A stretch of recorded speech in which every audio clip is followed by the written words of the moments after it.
For me, parts of this year held massive highs and some really low lows. It was a lot. And I feel like it was all happening very quickly.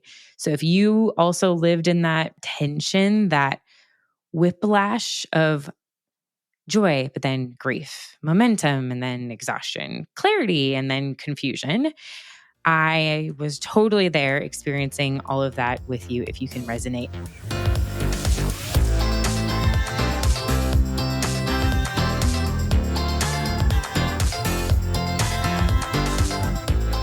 Hey friends, Merry Christmas Eve. Whether you are currently listening to this and wrapping some last minute gifts or taking a quiet moment for yourself out for a walk, or maybe you're hiding from anyone that's visiting you right now. And I am your excuse. I am welcome to be your excuse to go hide somewhere.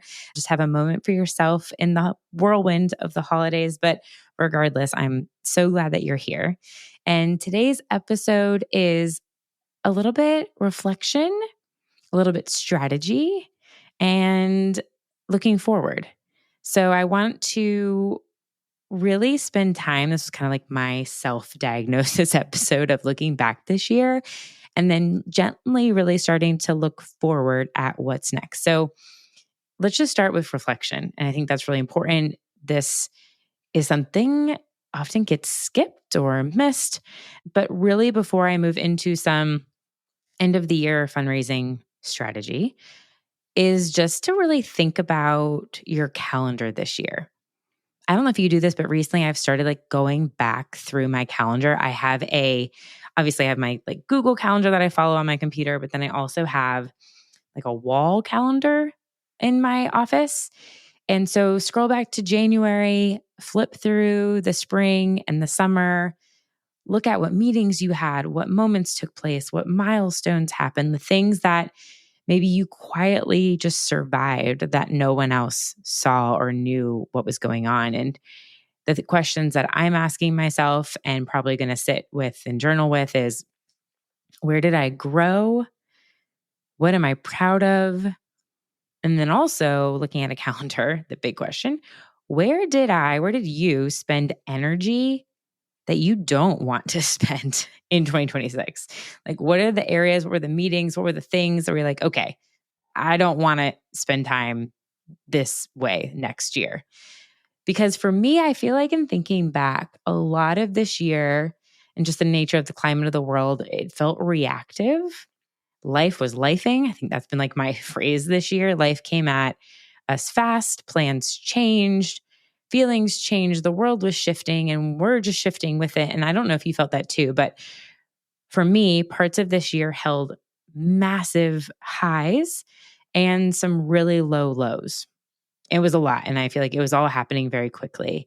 So if you also lived in that tension, that whiplash of joy, but then grief, momentum, and then exhaustion, clarity, and then confusion, I was totally there experiencing all of that with you if you can resonate. And looking back on my year and just think about as I go through this, like, what was your year like? I mean, this year was full of emotion and meaningful in some ways that I didn't even expect. We kicked off this year with the second annual Monthly Giving Summit, really just hoping we could simply replicate the incredible energy from the first one in September of 2024. And y'all just blew us away. I mean, the attendance, the chats, the momentum. I talked about this in the December 3rd episode after Giving Tuesday. It was just electric. It was, again, unlike anything I ever could have imagined creating in this business or anything I thought I could do.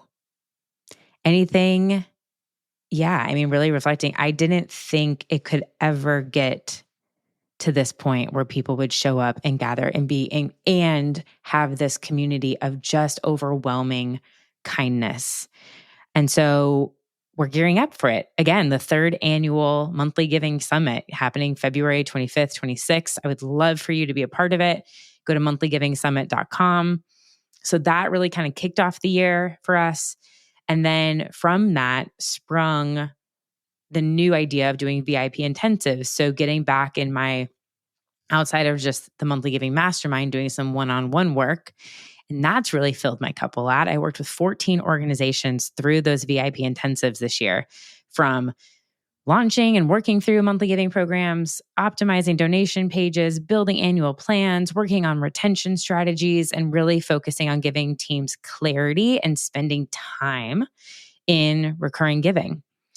I spoke on conferences all across the country. And I mean, a super high, I flew to Italy for Festival del Fundraising to teach monthly giving and my personal storytelling session around the Worthy Story framework and building trust and thought leadership. Like, what? Again, one of those highs, totally blew my mind.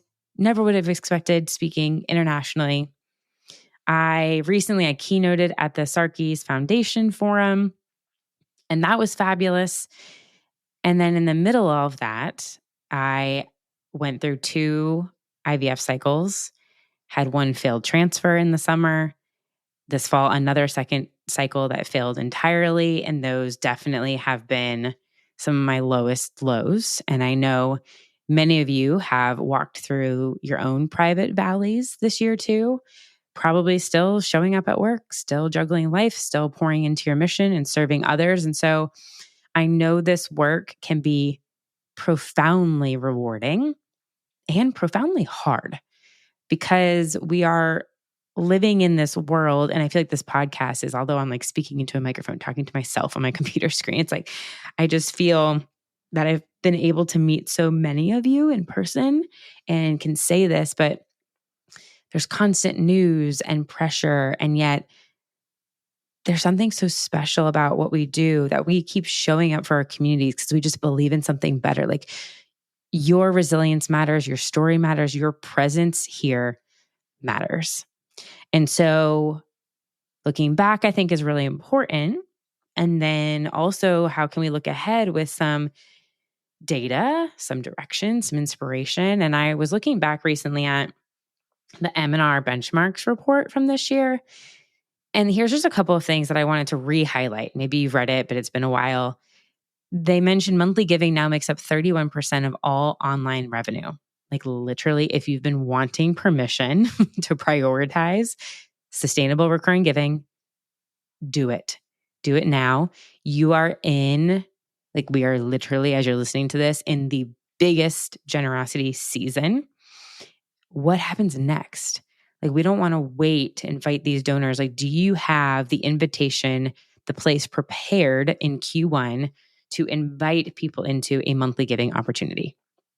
Really calling them in. So I cannot prioritize it, show up for the summit, join the mini mastermind, join the mastermind program, like whatever it takes to start setting up this sustainable revenue.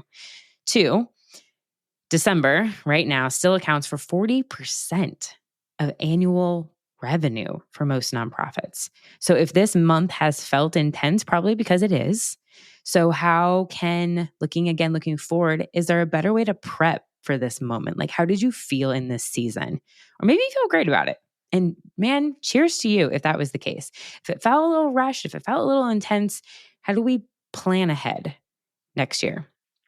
And then number 3 from the report, donation page conversion rates sit around 11%. And I just got off a call with a client where that was true. It was like 9 to 10%.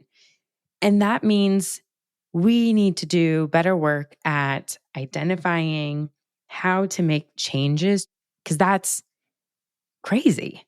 Like, there's so much low-hanging fruit there to optimize. That's so low.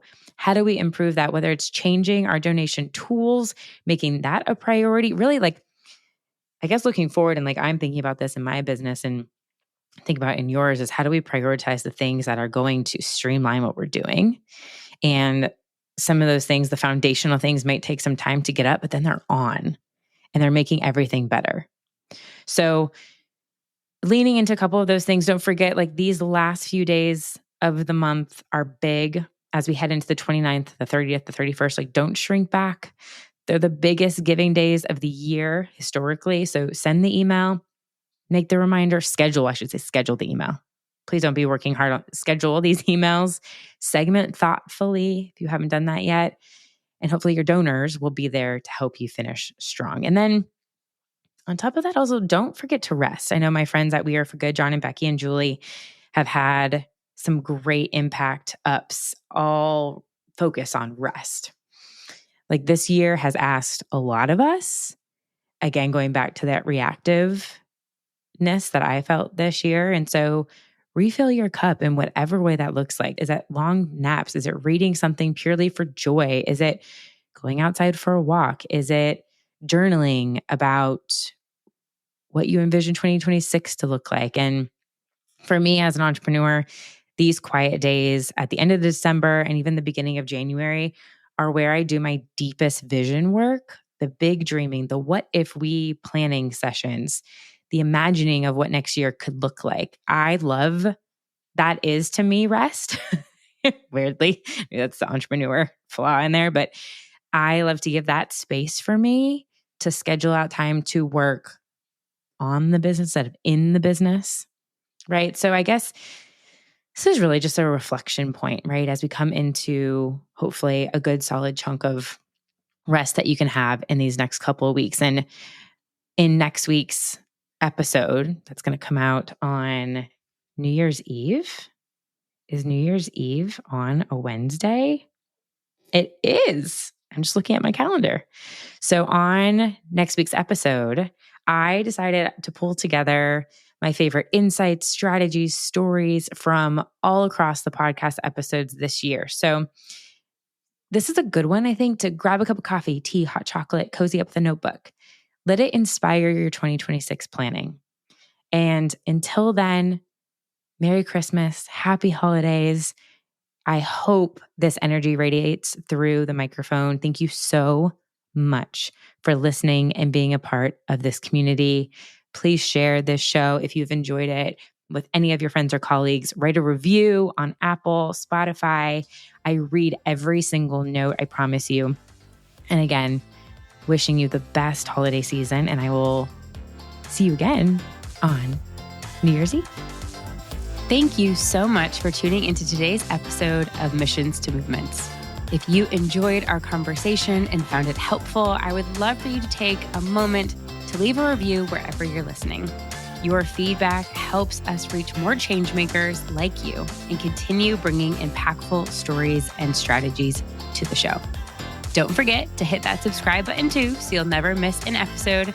And until next time, keep turning your mission into a movement.